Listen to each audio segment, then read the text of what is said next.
नमस्कार, मैं डॉक्टर सुदेश कांतेजा आप सभी का आपके अपने डीएस एकेडमी पे स्वागत और अभिनंदन करती हूँ। जैसे कि आप सभी देख ही रहे हैं, इस समय हम चल रहे हैं हिंदी के प्रैक्टिस सेट में भी बात करें तो प्रतिदिन हम नवीन प्रश्नों की श्रृंखला में आते हैं। आज की श्रृंखला में हम प्रश्नों को देखें, इससे पहले हम आपको बता दें कि डीएस एकेडमी का जो बैच है हिंदी टीजीटी और पीजीटी वो इस समय संचालित है। जो भी बच्चे नाम मात्र शुल्क के साथ में तैयारी करना चाहते हैं वो कॉल कर सकते हैं 9568802463। बैच बहुत ही जो कक्षाएं हैं वो बहुत ही विस्तृत और अवधारणात्मक हैं। साथ ही में अगर बात की जाए तो जो बेस है उसके साथ में बेसिक रूप से आपको समझाने का प्रयास किया जा रहा है। साथ ही प्रयास ये है कि अधिक से अधिक 80-90% आपको क्लास में ही तैयार कराया जाए। जो आप पढ़ते हो उससे प्रश्न कैसे बनेंगे, इन सब पर भी क्लास में चर्चा की जाती है। तो जो भी बच्चे एडमिशन लेना चाहते हैं, नाम मात्र शुल्क के साथ में तैयारी बेहतर करना चाहते हैं, वो कॉल कर सकते हैं। इसी के साथ में डीएस एकेडमी का प्रैक्टिस सेट है। प्रैक्टिस सेट ऐसा नहीं जो हम ये दे रहे हैं, यहाँ पर जो हमारा प्रैक्टिस सेट है इसमें हमने 50 टेस्ट पेपर आपको दिए हैं। 50 टेस्ट पेपर में अगर बात करें तो प्रति टेस्ट पेपर में 125 प्रश्न हैं।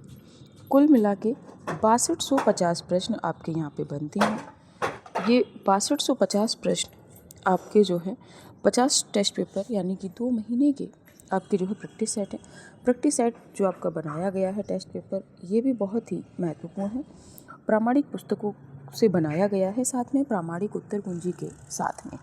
जो भी बच्चे प्रैक्टिस सेट लेना चाहते हैं या बैच ज्वाइन करना चाहते हैं वो दिए गए नंबर पे बात कर सकते हैं। डेमो टेस्ट पेपर के लिए आप लोग व्हाट्सएप मैसेज भी कर सकते हो। इसी के साथ में अगर आप चैनल पर नए हैं तो चैनल को सब्सक्राइब कीजिए। आपने चैनल सब्सक्राइब कर रखा है, क्लासें पसंद है तो जितना हो ज़्यादा से ज़्यादा शेयर कीजिए। क्लास जब आप देखते हो तो क्लास को लाइक कर दिया कीजिए। बढ़ते हैं आज के पहले प्रश्न की ओर। आज का पहला प्रश्न है, आलपीन और गमला किस विदेशी भाषा के शब्द हैं? आपको बताना है आलपीन और गमला किस विदेशी भाषा के शब्द हैं। फ्रेंच, पुर्तगाली, अंग्रेजी, जापानी। तो आलपीन और गमला जो है ये आपके पुर्तगाली भाषा के शब्द हैं। आगे बढ़ते हैं अगले प्रश्न पे। अगला प्रश्न है, सुखसागर की रचना किसने की? आपको बताना है सुखसागर की रचना किसने की। सदल मिश्र, लल्लू लाल, इंशाअल्लाह खां, सदा सुखलाल। सुखसागर की बात करें तो ये जो रचना है ये आपके सदा सुखलाल ने की। सदल मिश्र की बात करें तो नासी के तोपाख्यान। वहीं पे लल्लू लाल जी की बात करें तो प्रेम सागर है आपका। और इंशाअल्लाह खां की बात करें तो आपका उदयभान चरित। उदयभान चरित का आप लोग दूसरा नाम बताइएगा कमेंट सेशन में, क्योंकि हमने उदयभान चरित कोई रचना का कई बार आपको नाम दूसरा बताया है। बढ़ते हैं अगले प्रश्न पे। अगला प्रश्न है, कोणार्क नाटक के रचनाकार हैं। आपको बताना है कोणार्क नाटक के रचनाकार कौन है। मोहन राकेश, जगदीश चंद्र माथुर, भुवनेश्वर, राम कुमार वर्मा। तो कोणार्क जो नाटक लिखा है ये लिखा है आपके जगदीश चंद्र माथुर जी ने। जगदीश चंद्र माथुर जी के अन्य नाटकों में आप देखोगे शारदिया है, पहला राजा है, दशरथ नंदन है। वहीं पे मोहन राकेश के नाटक आप देखोगे तो आषाढ़ का एक दिन, लहरों के राजहंस, आधे अधूरे आप देखोगे। भुवनेश्वर एकांकीकार हैं महत्वपूर्ण। इनकी एकांकी हैं तांबे के कीड़े, आज़ादी की नींद, सिकंदर, कारवां, स्ट्राइक। किसकी हैं? भुवनेश्वर की। राम कुमार वर्मा जी की बात कर ले तो बादल की मृत्यु, रेशमी, टाई, चारुमित्रा, विभूति, सप्तकिरण, रूप रंग, दीपदान, कौमुदी महोत्सव, पांचजन्य, जूही के फूल, पृथ्वीराज की आंखें, ये सभी जो हैं आपके राम कुमार वर्मा की एकांकी हैं। बढ़ते हैं अगले प्रश्न पे। अगला प्रश्न है, वैराग्य संदीपनी किस कवि की रचना है? आपको बताना है वैराग्य संदीपनी किसकी है। तुलसीदास, सूरदास, कबीरदास, नंददास। तो वैराग्य संदीपनी जो है ये आपके तुलसीदास की रचना है। आगे बात करते हैं अगले प्रश्न पे, सरस्वती पत्रिका का प्रकाशन वर्ष क्या था? आपको बताना है कि सरस्वती पत्रिका का प्रकाशन वर्ष क्या था। 1843 ईस्वी, 1900 ईस्वी, 1902 ईस्वी, 1930 ईस्वी। बात करें तो सरस्वती पत्रिका का प्रकाशन वर्ष 1900 ईस्वी था। आगे बढ़ते हैं अगले प्रश्न पे। प्रश्न है, भक्तिकाल के किस कवि को जड़ीय विशेषण से विभूषित किया जाता है? आपको बताना है भक्तिकाल के किस कवि को जड़ीय विशेषण से विभूषित किया जाता है। आपके नंददास, परमानंद दास, सूरदास, चतुर्भुजदास। तो जड़ीय विशेषण जो है वो आपके नंददास को कहा जाता है, और कवि गढ़िया, नंददास, जड़िया, ये विशेषण जो है आपके नंददास के लिए प्रयुक्त होता है। आगे बढ़ते हैं अगले प्रश्न पे। अगला प्रश्न है, राष्ट्रीय काव्यधारा के किस कवि को एक भारतीय आत्मा कहकर संबोधित किया गया है? आपको बताना है कि किस कवि को एक भारतीय आत्मा कहकर संबोधित किया गया है। तो विकल्प है माखनलाल चतुर्वेदी, सूर्यकांत त्रिपाठी निराला, बालकृष्ण शर्मा नवीन, सुभद्रा कुमारी चौहान। इसमें जो आपका सही विकल्प है वो है माखनलाल चतुर्वेदी। माखनलाल चतुर्वेदी जी की बात करें तो इनकी कृतियां हैं हिमक्रीटनी, हिमतरंगिणी, युगचारण, समर्पण, माता। निराला जी की बात करोगे आप तो इनकी रचनाएं हैं अनामिका, परिमल, गीतिका, तुलसीदास, राम की शक्ति पूजा और सरोज स्मृति। बालकृष्ण शर्मा नवीन की अगर आप बात करोगे, कुमकुम, उर्मिला, आपलक, रश्मि रेखा, क्वासी, हम बिस्पाई जन्म के, बिनोवा, स्तवन। सुभद्रा कुमारी चौहान की रचनाएं हैं तिरधारा, मुकुल, जलियावाला बाग में वसंत। बढ़ते हैं अगले प्रश्न पे। प्रश्न है, शिव शंभू के चिट्ठे के लेखक हैं। आपको बताना है शिव शंभू के चिट्ठे किसने लिखा है? बालमुकुंद गुप्त, बालकृष्ण भट्ट, प्रताप नारायण मिश्र, भारतेंदु हरिश्चंद्र। शिव शंभू के चिट्ठे जो लिखने वाले हैं वो हैं बालमुकुंद गुप्त। बालमुकुंद गुप्त की बात करोगे तो ये चिट्ठे जो है भारत मित्र जो पत्र है उसमें प्रकाशित होते थे, और जो तत्कालीन गवर्नर था जनरल लॉर्ड कर्जन, इसको संबोधित करके इन्होंने लिखे थे। भारतेंदु हरिश्चंद्र जी की आप सभी को पता है, उन्होंने 70 कृतियाँ लिखी हैं, जिसमें सबे जाति गोपाल की, मित्रता, सूर्योदय, कुछ आप बीती कुछ जग बीती, जयदेव एवं बंग भाषा की कविता। प्रताप नारायण मिश्र आप देखोगे तो प्रेम पुष्पावली, मन की लहर, लोकोक्ति शतक, तृप्यंताम, श्रृंगार विलास, धोखा, खुशामद, आप, ये सभी हैं। बालकृष्ण भट्ट जी की अगर आप बात करते हो तो राजा और प्रजा, बाल विवाह, इस तरह से इनकी रचनाएं हैं। बढ़ते हैं अगले प्रश्न पे। विस्मय या आश्चर्य किस रस का स्थायी भाव है? आपको बताना है कि विस्मय या आश्चर्य किस रस का स्थायी भाव है। वीर रस, हास्य रस, अद्भुत रस, रौद्र रस। इसमें जो आपका सही रहेगा विस्मय या आश्चर्य, ये अद्भुत रस का स्थायी भाव है। इसी के साथ में बात करें अगले प्रश्न की। अगला प्रश्न है, मालती माधव के रचनाकार हैं। आपको बताना है मालती माधव के रचनाकार कौन हैं? भारवी, कालिदास, श्रीहर्ष, भवभूति। तो मालती माधव के रचनाकार की अगर बात करें तो भवभूति है। मालती माधव है, महावीर चरितम है और उत्तर राम चरितम है। भारवी की बात करोगे किराता अर्जुनियम है। कालिदास की बात करोगे रघुवंशम है, कुमार संभवम है, मेघदूतम है, ऋतु संहारम है। श्रीहर्ष की बात करोगे तो नैस्त्य चरितम इनका महत्वपूर्ण ग्रंथ है। बढ़ते हैं अगले प्रश्न पे। वर्णमाला किसे कहते हैं?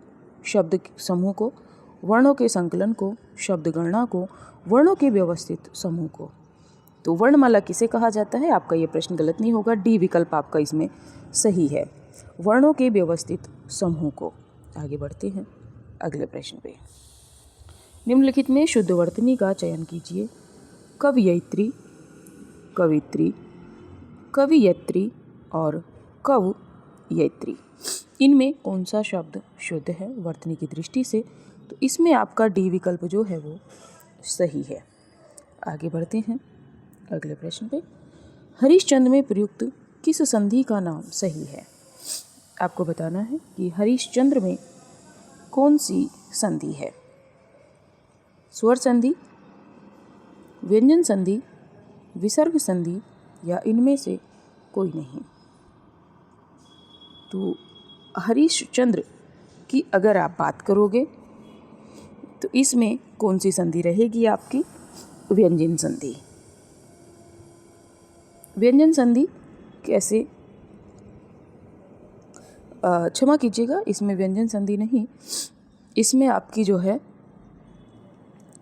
विसर्ग संधि रहेगी। इस्तो इश्चनाश्चु, व्यंजन संधि इश्चो इश्चनाश्चु, यानी कि हरि है धन चंद्र, और किस सूत्र से? तो इस्तो इश्चुनाश्चु सूत्र से जो है यहाँ पे आपकी जो है व्यंजन संधि रहेगी। बढ़ते हैं अगले प्रश्न पे। अगला प्रश्न है लंबोदर उदाहरण है। आपको बताना है लंबोदर किसका उदाहरण है? बहुव्रीहि समास का, द्वंद्व समास का, द्विगु समास का या कर्मधारय समास का। तो लंबा है उधर जिसका वह, जहाँ पे तीसरा पद बनकर आता है वहाँ पर आपका बहुव्रीहि समास है। आगे बढ़ते हैं अगले प्रश्न पे। प्रश्न है अपव्यय शब्द का विलोम है। आपको बताना है अपव्यय शब्द का विलोम क्या होगा? अधिव्यय, व्यय, मितव्यय या इनमें से कोई नहीं। तो अपव्यय शब्द का जो विलोम होगा वो होगा मितव्यय। आगे बढ़ते हैं अगले प्रश्न पे। चैन की बंसी बजाना का अर्थ है। आपको बताना है चैन की बंसी बजाना, इसका क्या अर्थ है? साइकिल की चैन की बांसुरी बनाकर बजाना, मौज करना, फुर्सत में बंसी बजाना, बेरोजगार होना। तो चैन की बंसी बजाना यानी कि मौज करना। आगे बढ़ते हैं अगले प्रश्न पे। रघुवंशम किसकी रचना है? अब रघुवंशम किसकी रचना है, ये तो प्रश्न आपका गलत नहीं होगा अगर आप शुरू से देख रहे हैं तो। व्यास, भरत मुनि, कालिदास, चाणक्य। तो रघुवंशम किसकी रचना है? ये आपके कालिदास की है। व्यास जी ने वेद लिखा है, भरत मुनि ने आपका नाट्य शास्त्र लिखा है जिसको पंचम वेद भी कहा गया है, और चाणक्य ने अर्थशास्त्र लिखा है। कालिदास की बात करें तो रघुवंशम है, कुमार संभवम है, मालविकाग्निमित्रम है, विक्रमोर्वशीयम, अभिज्ञान शाकुंतलम, ऋतुसंहारम और मेघदूतम। ये कालिदास की रचनाएं हैं। बढ़ते हैं अगले प्रश्न पे। कनक कनकते सोगुनी मादकता अधिकाय, इसमें जो है आपका कौन सा अलंकार है? किसमें? तो कनक कनकते सोगुनी मादकता अधिकाय, इसमें कौन सा अलंकार है?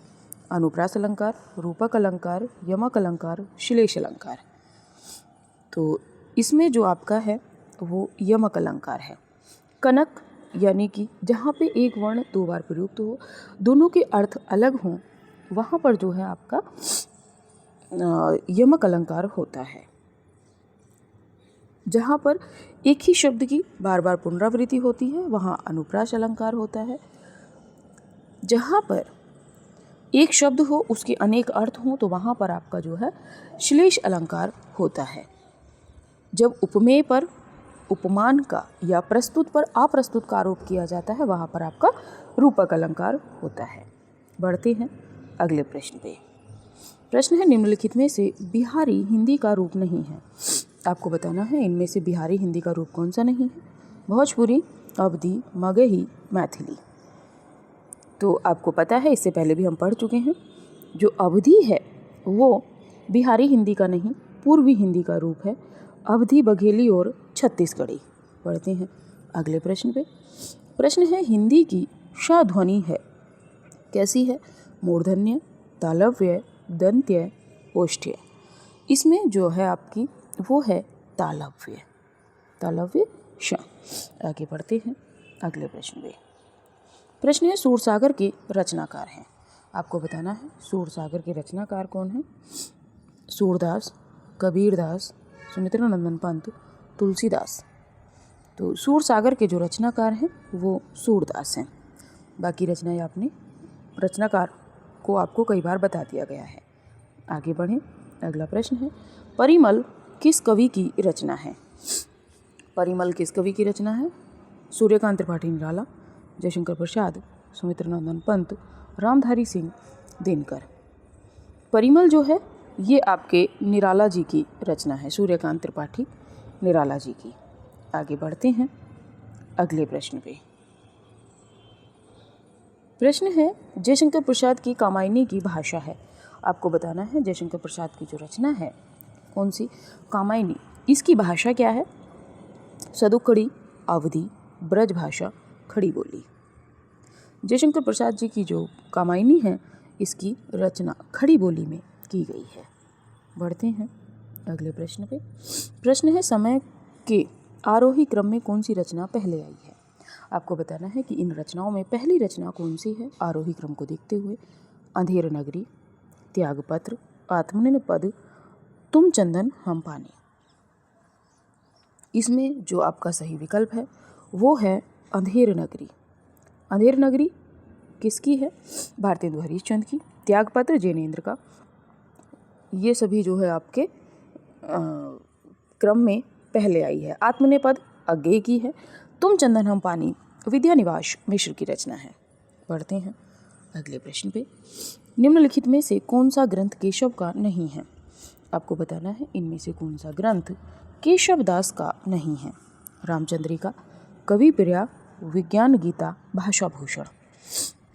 अब अगर बात करें तो केशव दास का कौन सा ग्रंथ नहीं है? भाषा भूषण, क्योंकि ये जशवंत सिंह का है। आप बताइएगा आपके 25 प्रश्नों में कितने प्रश्न सही हुए। कमेंट सेशन में कमेंट ज़रूर कीजिए। जितना हो क्लास को ज़्यादा से ज़्यादा दोस्तों में शेयर कीजिए।